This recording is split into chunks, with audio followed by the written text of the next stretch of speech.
Welcome. My name is Andrea Polnazik. You may know me because you receive emails from me and you know me by my name, or you may know me from my blog, from the Elijah Project blog, or you may just know me as a resource on the Touch Twice United website. But today you get to see my face. Hello. My name is Andrea Polnazik, and I have the honor of working with many, many, many volunteers across the country for Touch Twice United. And over the last year, we've been developing some material called the Elijah Project. You may have received a card like this in the mail. We really were looking to support our clinic coordinators, our volunteers, and many of the people who have served and caretaked for so many people in need across our country through their churches.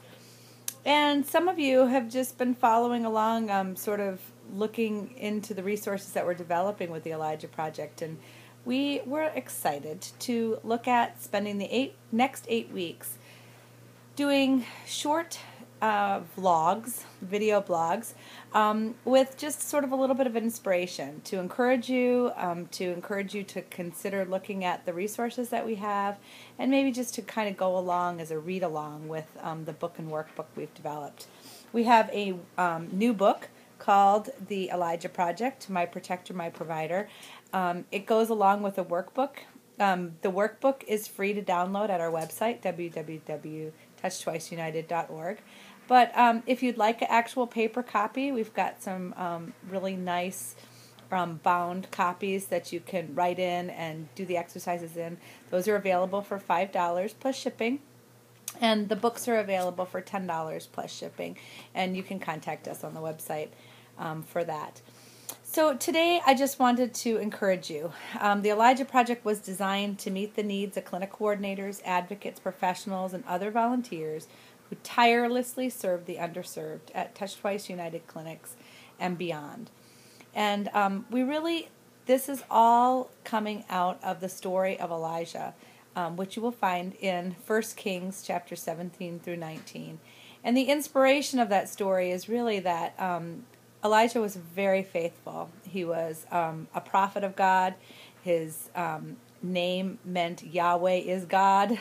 He really spent his entire life sharing who God was with the people around him through prophecy. And God did amazing miracles through his ministry while he was on earth. And so part of what we find inspirational about Elijah is that after a series of 3 years, after he has prophesied that there's going to be a drought, the drought comes, multiple miracles happen within that time. God protects, provides Elijah and for many other people at the same time.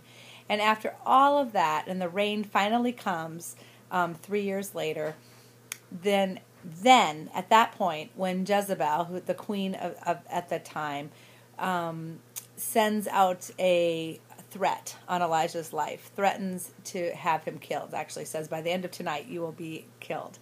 And Elijah, instead of resting in any of the promises or even remembering any of the miracles that have happened, his instinct is to run, and he does. He runs, he flees, and he asks God to take his life. He says, allow me to go back with my ancestors.